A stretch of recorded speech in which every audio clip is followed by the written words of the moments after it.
Bueno, buenas tardes. Se llenó. Se escuchaba un coro de ángeles a través de la pared, pero no los veía. Bueno, damos gloria a Dios porque estamos una vez más en su casa estudiando su palabra. Amén. Amén. Vamos a ir al libro de Mateo para continuar con el estudio del libro de Mateo, capítulo 5. Hoy nos toca a partir del versículo 33 al 37.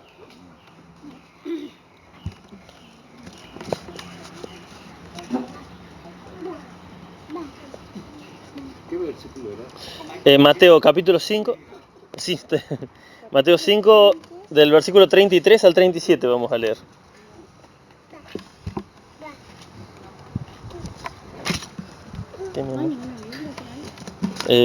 Dice así: Además habéis oído que fue dicho a los antiguos: no perjurarás, sino cumplirás al Señor tus juramentos.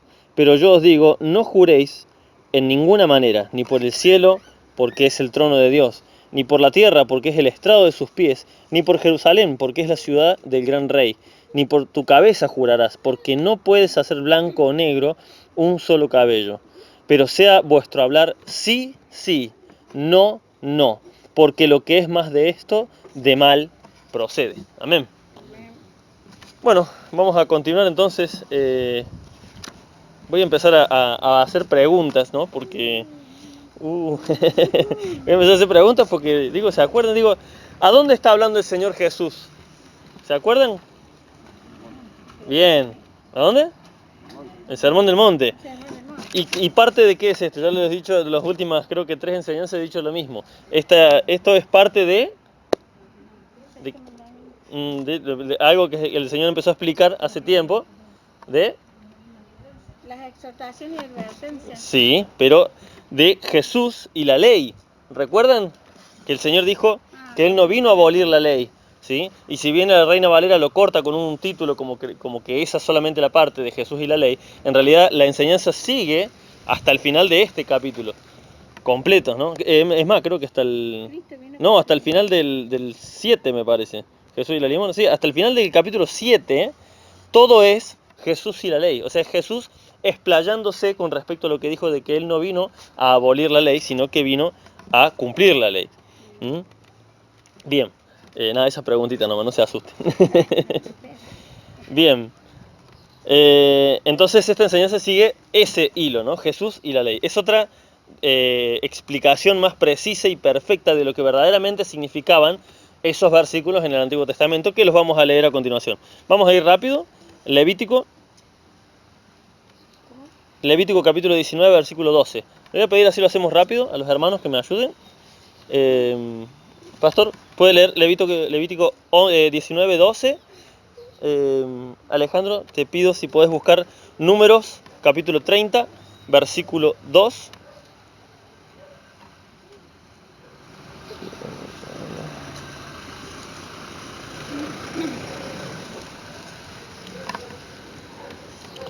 Pastor, cuando lo tenga.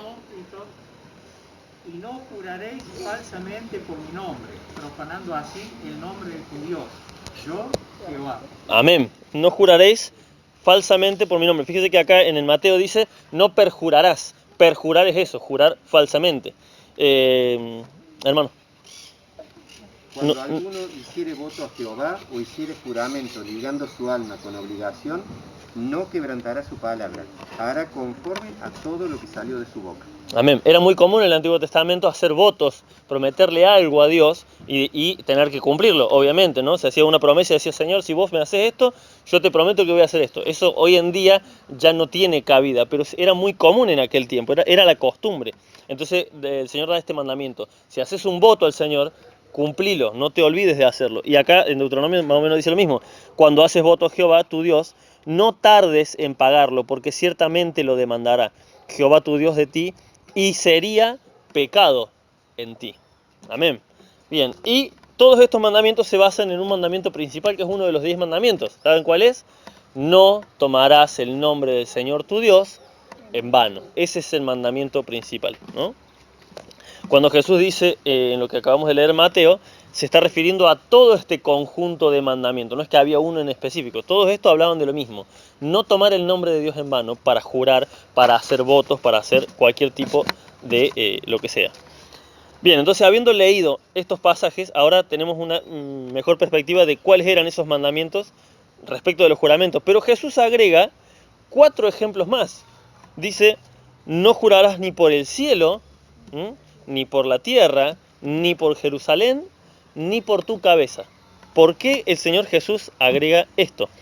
Esto es porque los judíos hacían trampa con los juramentos, ¿eh? Ellos creían que hacían trampa. Dicen ¿cómo se llama? Los estudiosos bíblicos, ¿no? Esto no está en la Biblia, pero cuentan los eruditos de la historia del pueblo de Israel, cuentan que habían agarrado de maña decir, bueno, lo que está prohibido es jurar por Dios, pero si yo te juro que te voy a pagar tal cosa por el cielo, o sea, te engaño, vos creés que estoy jurando por Dios porque estoy diciendo por el cielo, pero en realidad no estoy obligado a pagarte nada, porque no juré por Dios, entonces estoy libre de ese juramento. Entonces decían ¿cómo se llama? Los rabinos, esto había salido, fíjense de quién, de los rabinos, de nada menos que los que tenían que enseñar la palabra de Dios, habían salido estas trampas, es decir, podemos jurar por el cielo, por la tierra y hasta por Jerusalén, porque total no estamos jurando por Dios. Entonces si no podemos o no queremos cumplir ese juramento, no pasa nada. Pareciera que no se daban cuenta, obviamente se daban cuenta, pero pareciera como que, entre comillas, no se daban cuenta que, sea como sea, estaban faltando a la verdad. Y no solo eso, hay un montón, nada más que no quise traer todo porque se iba a hacer muy largo, pero buscando sobre este tema encontré que hay un montón de pasajes donde el Señor dice que no seas falso con tu hermano. Estoy hablando del Antiguo Testamento, ¿no? De que no le retengas el salario desde la tarde hasta la mañana a tu hermano, que no sé, o sea, a tu jornalero, no dice a tu hermano, a tu jornalero directamente. O sea, hasta que te corta el chullo, no le retengas el salario ni siquiera mediodía, pagale en término como tiene que ser. Lo cual, eso nos muestra el trasfondo de amor que Dios quería que tengamos por los demás. Entonces no había excusa, era una excusa que se habían inventado ellos mismos. Claramente estamos ante un acto de picardía espiritual. Este término fue inventado por mí para referirme a personas que intentan burlarse de la ley de Dios con prácticas, pensamientos y filosofías humanas. Yo les pregunto... Yo les pregunto a ustedes, si se animan a responder, ¿no? ¿Alguno recuerda haber hecho alguna picardía espiritual parecida a estas? ¿Sí? ¿Alguien tiene en la mente haber hecho una trampita de decir, pero si hago esto así seguramente... ¿Alguien? Yo sí, yo les cuento la mía. ¿Ah? Yo creo que todos, pero bueno, no sé, o por ahí no se dan cuenta cómo es que se hace esta trampita. Yo les cuento mi experiencia. Yo cuando era chico me enseñaron que tenía que orar en el nombre de Jesús y que antes de la venida del Señor, porque de la rama en la que yo venía se creía en la pérdida de la salvación, entonces como que si yo había entendido como que si vos estabas arrepentido justo antes de que venga el Señor, te vas. ¿Viste? Te vas con el Señor. Entonces yo había agarrado que hacía una macana y decía, te pido perdón en el nombre de Jesús, Señor, amén. Y decía rápido, claro, era como una oración de salvataje rápido. Ay, perdón, en el nombre de Jesús, amén. Rápido lo decía. Era una recitada que se me pegó. No la empecé haciendo con malicia, pero a la larga terminó siendo con malicia, porque al final hacía lo que hacía y después lo decía rápido y ya está. Era una picardía espiritual. Yo me creía vivo como que iba a engañar a Dios haciendo eso, ¿no? Pero hay muchas otras trampitas que solemos usar, ¿no?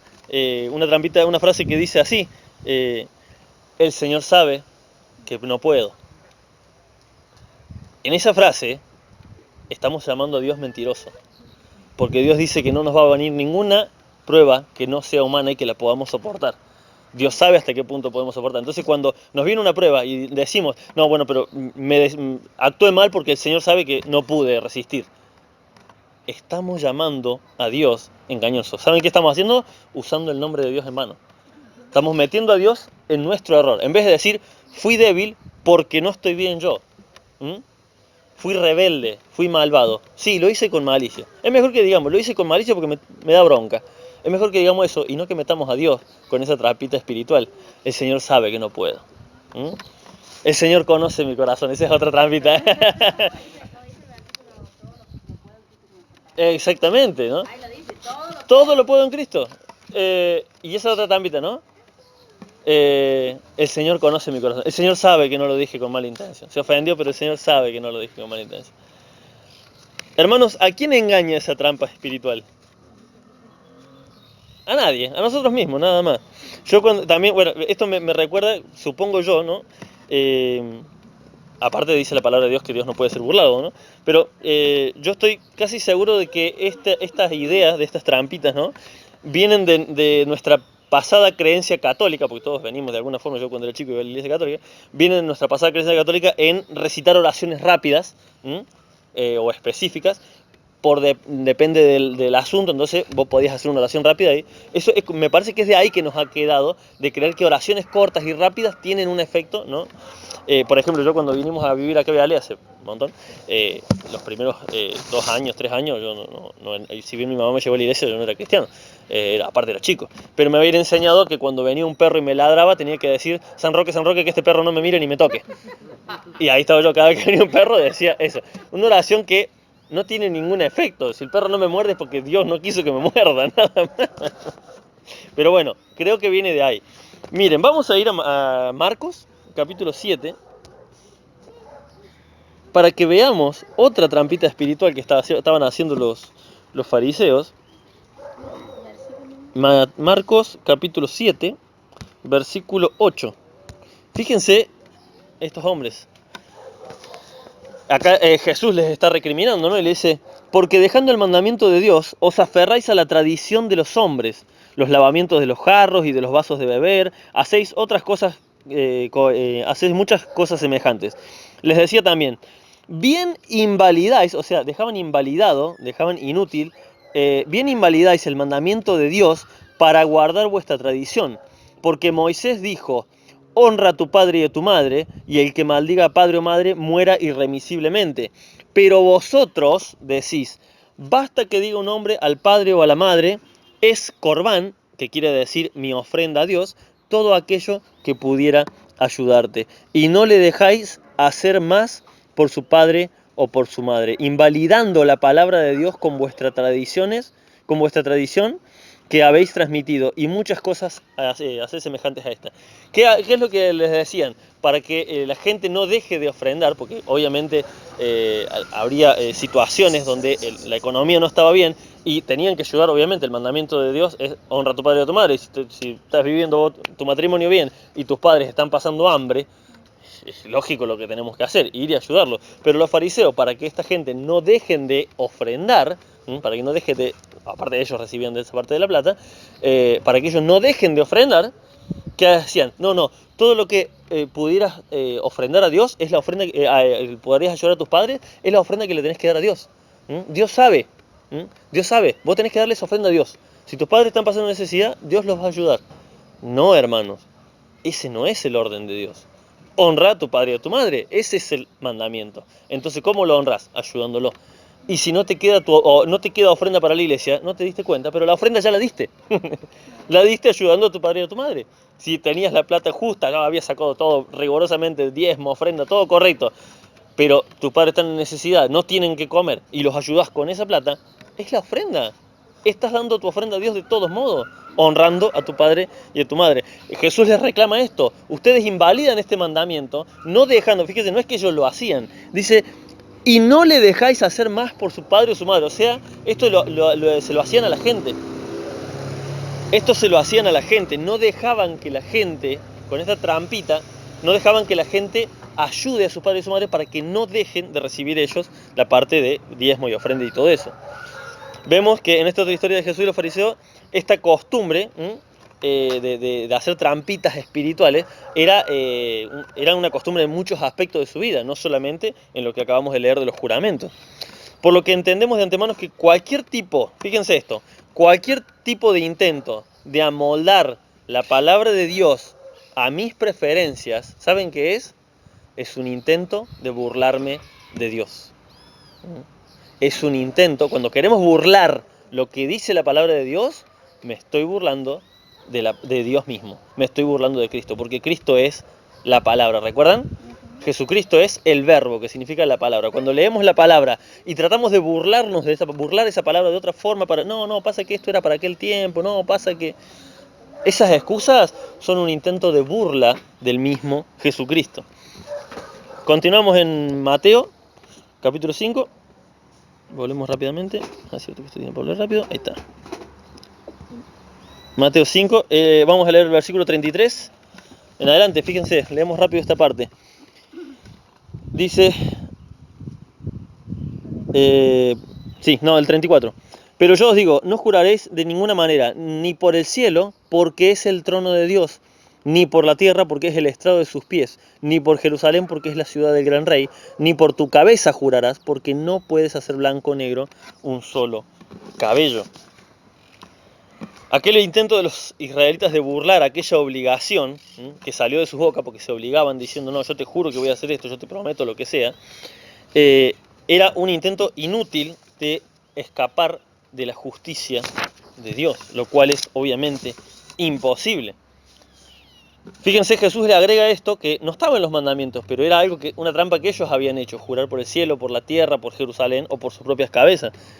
Pero el cielo es el trono de Dios, desde donde Él gobierna nuestras vidas enteras. Ya lo vimos esto la otra vez cuando vimos la enseñanza de cómo el Señor controla el tiempo completo, controla nuestras vidas enteras. Él está por encima de nosotros, no solo en autoridad, sino literalmente por encima de los cielos, y por encima de los cielos, en el tercer cielo. Su ojo lo abarca todo y no hay dónde esconderse. No hay dónde esconderse. Si los reyes de las tierras, los grandes gobernantes, tienen su sistema de seguridad, cámaras de vigilancia, que no se les escapa nada, que te robas una cuchara y te atraparon, y son humanos con aparatos, si ustedes creen que nos podemos escapar del ojo de Dios, en algún momento, con alguna frase nos podemos escapar del ojo de Dios. Y no solamente esto, y no solamente que el Señor nos ve con su propio ojo, sino que tiene a su servicio, dice la palabra de Dios, a millares de ángeles, ¿sí? A millares de ángeles. El tema de los ángeles es un tema más complicado, no nos vamos a entrar, pero de acuerdo a lo que dicen los eruditos bíblicos, se entiende por medio de la palabra de Dios que hay un ángel por cada nación, por cada provincia, por cada ciudad, por cada hogar y por cada persona. O sea, millares, mucho más de lo que nos imaginamos. ¿Y todos a qué? Al servicio de Dios, al servicio de Dios. Entonces, ¿cómo vamos a escapar? ¿Cómo vamos a escapar del ojo de Dios? Dios Padre está en el tercer cielo, sentado en su trono, y a la diestra, ¿quién está? Jesucristo. Mientras tanto, ¿quién está en la tierra? El Espíritu Santo, amén. Fíjense, el ser humano tiene esos aires de grandeza, ¿no? Y cree que está en este mundo para ser alguien importante, pero no sabe que está por debajo de la planta de los pies de Dios. Dice, no juraréis ni por la tierra, porque es el estrado de sus pies. Tuve que buscar sinceramente qué era el estrado de los pies, porque no sabía. Y resulta que los reyes se sentaban en esos tronos que estamos acostumbrados a ver, pero abajo tenían también una tablita con una almohadita. ¿Por qué? Porque se descalzaban para que el pie descanse cómodamente. No solamente estaban sentados ellos cómodos, sino que sus pies relajaban cómodamente en el estrado. Y era una cosa hermosa el estrado, no es que una tablita con una almohada, era una cosa muy decorada, muy bella, ¿no? Eso es lo que es la tierra. Y eso nos muestra, Jesús acá nos está mostrando la humildad que todavía nos falta. Porque muchas veces todavía creemos, lamentablemente, por corrientes de cristianos que dicen que estamos acá para ser vencedores, que tenés que descubrir el campeón que hay en vos. Y acá el Señor nos está diciendo otra cosa. Nos está diciendo, la tierra es para la comodidad de mis pies. O sea, es una forma de demostrarnos la humildad que tenemos que tener. No es que Él nos trata de humillar haciéndonos sentir mal, como que no somos nada. Es para que nosotros entendamos, ¿sí? Tenemos el honor de estar a los pies de Cristo. ¿Amén? No estamos acá para conquistar naciones, ni para llegar a canales de televisión, ni ninguna de esas payasadas. Estamos acá para servir a Dios. ¿Qué hace un estrado de los pies con una almohadita? Hacer sentir cómodo al Rey. Yo me pregunto, ¿el Rey está cómodo con nuestras vidas? ¿El Rey verdaderamente está cómodo con nuestras vidas, con nuestro trabajo, en lo que hacemos, nuestro trabajo, nuestras charlas? ¿Está contento con cómo predicamos, a quién le hablamos, cómo hablamos?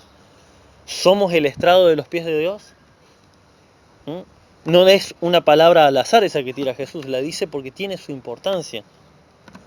Versículo el 35 dice, ni por Jerusalén, porque es la ciudad del gran rey. El gran rey no se refiere a David, se refiere obviamente al Mesías, a Jesucristo. Aunque nosotros no estamos acostumbrados a hablar de Jerusalén, y seamos sinceros, la verdad es que muchas veces ni nos importa lo que pasa allá, porque no nos informamos, Dios sigue amando a Israel y sigue amando a su capital, Jerusalén. En esa ciudad es donde Abraham estuvo a punto de entregar a Isaac. Y en ese mismo terreno es donde se construyó el templo a Dios, es donde Dios mandó que se construya el templo a Dios. Es el mismo lugar donde se le presentó a Jacob y Jacob vio esa escalera al cielo. Es el mismo lugar, Jerusalén. No estamos acostumbrados a hablar nosotros de Israel. Es como un tema que lo tenemos ahí pendiente, como que sí, bueno, son el pueblo de Dios y nada más, ¿no? Nosotros no tenemos noción del amor que tiene Dios por Israel. Y el otro día cuando analizábamos el tema del divorcio, veíamos esto, el amor que Dios expresa en la palabra de Dios por su pueblo Israel.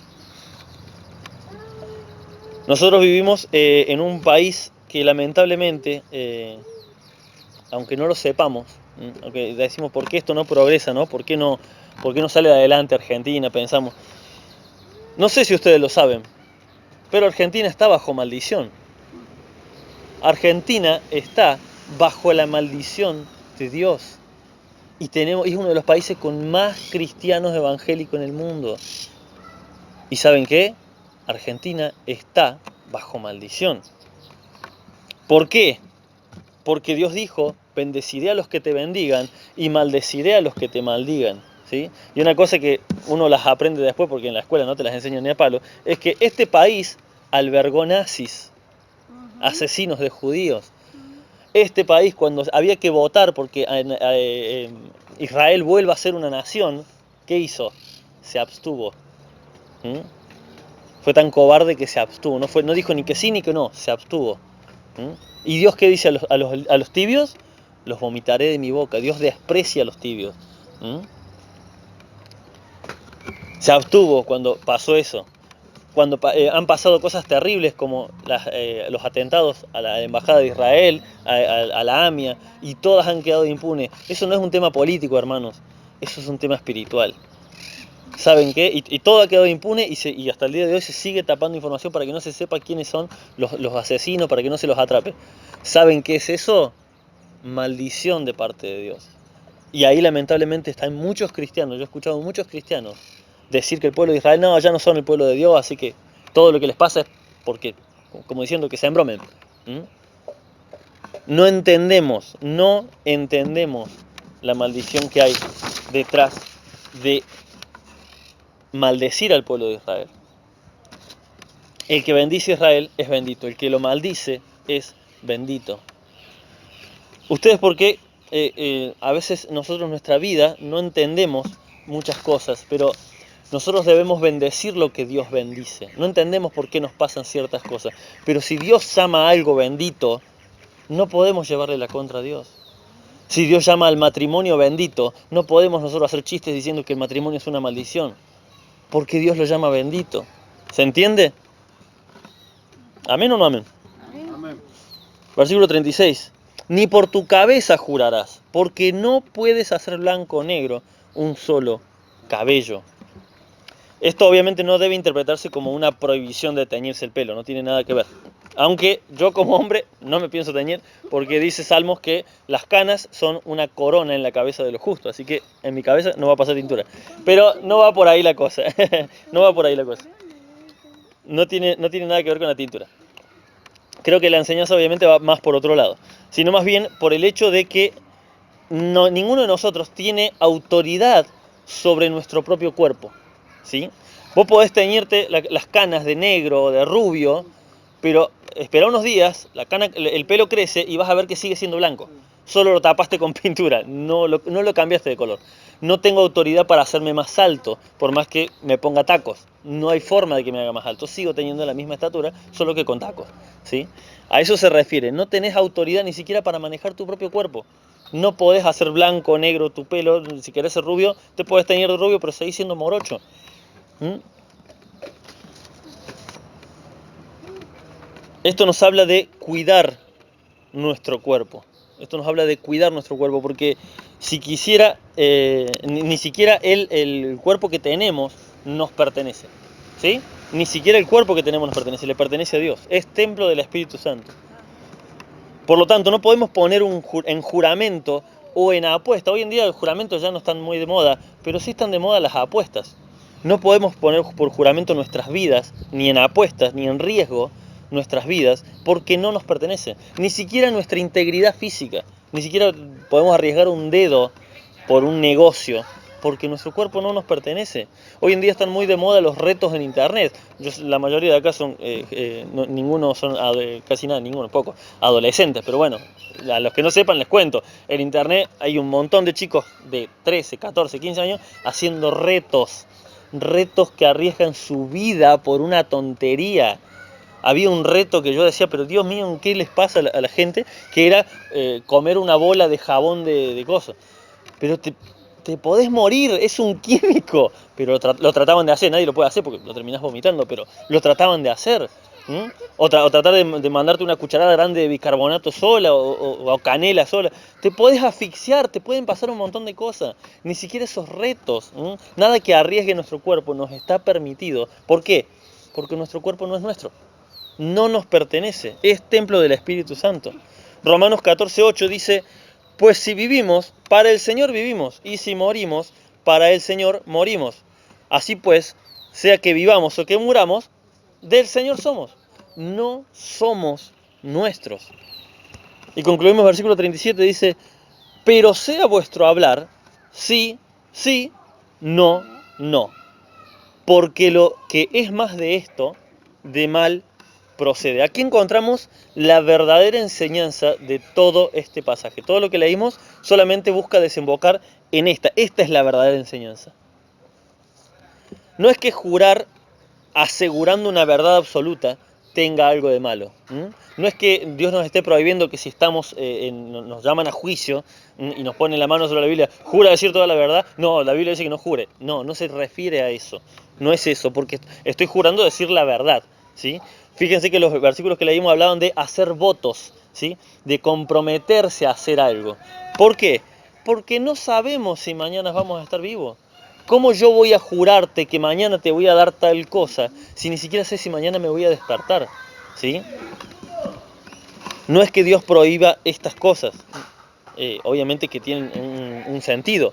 En 2 Corintios 1:23 y en Gálatas 1:20, fíjense, dos veces, en estas dos veces, Pablo pone a Dios por testigo. Vamos a leerlo rápidamente para que lo veamos. 2 Corintios 1:23.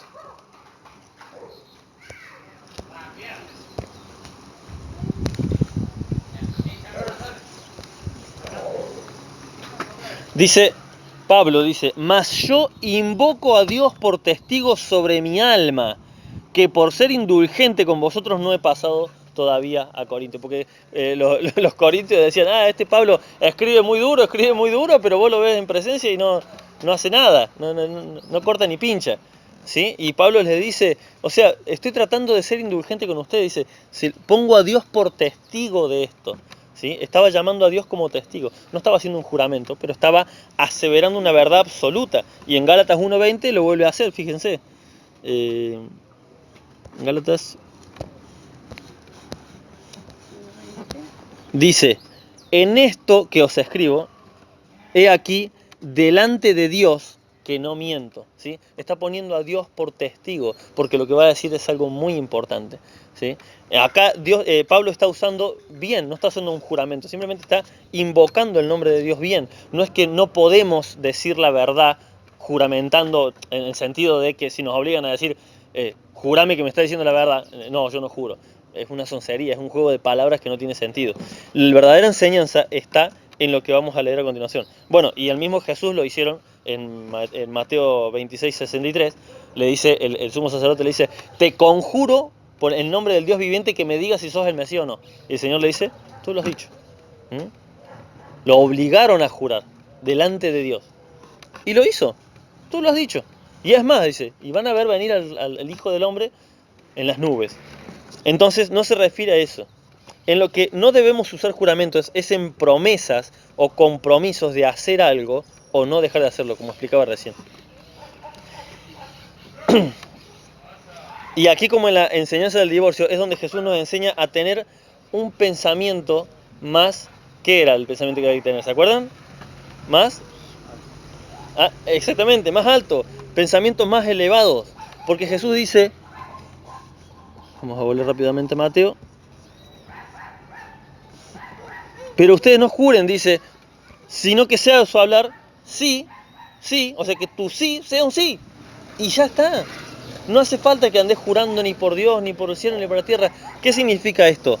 Que tu palabra tenga tanto valor que cuando digas que sí, la gente no le quede ninguna duda. Que nuestra vida espiritual, nuestra vida diaria, nuestra vida, nuestro trabajar, seamos personas tan ejemplares que cuando le diga, che, ¿viste esto? No, la verdad que no lo vi en ningún lado.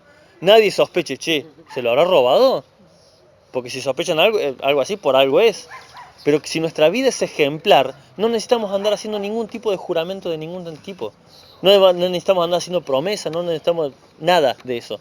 Lo que el Señor nos quiere enseñar acá no es el tema de los juramentos en sí mismo, es que nuestra palabra tenga el valor que tiene la de Él. Cuando leemos en la palabra de Dios que Él dice que Él vuelve pronto, ¿alguien duda de eso?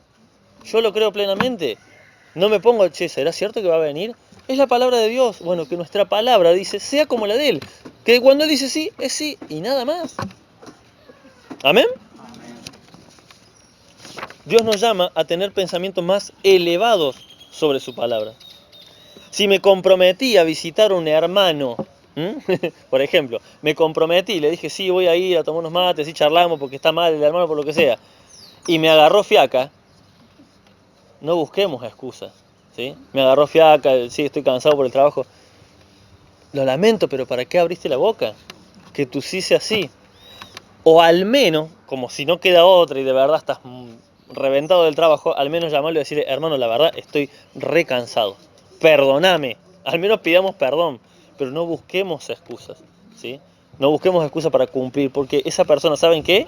Tal vez nos está esperando con ansias. Y si me comprometí para ayudar, no sé, en una mudanza, mover un mueble, mucho menos. Porque a lo mejor el hermano verdaderamente ni siquiera puede moverlo por sí mismo. Sea nuestro hablar sí, sí, no, no, nada más. Si me comprometí, me ha pasado muchas veces de decir, che, nos juntamos a hacer esto, y cuando llegó la hora, la verdad que tenía una fiaca barro y no tenía ganas, pero ya dije que sí. No podemos, si somos hijos de Dios, no podemos estar cambiando nuestra palabra cada rato. ¿Saben por qué? Porque a la larga esto nos termina enseñando a no hablar de más. Hacer valer nuestro sí y nuestro no a la fuerza, aunque no nos guste, a la larga, ¿por qué el Señor lo dice? Porque a la larga nos hace más prudentes. Y ya no decimos que sí a cualquier invitación, ya no decimos que no a cualquier trabajo, ¿entendés? Ya somos más prudentes, ya analizamos, ya nos tomamos las cosas más en serio, ¿sí? El Señor no quiere que tengamos una vida así nomás, el Señor quiere que seamos hijos del Rey, que nuestros pensamientos sean más elevados, que nuestra boca en lo que dice sea más elevado y que tenga más valor. ¿Amén? Amén. El Señor les bendiga.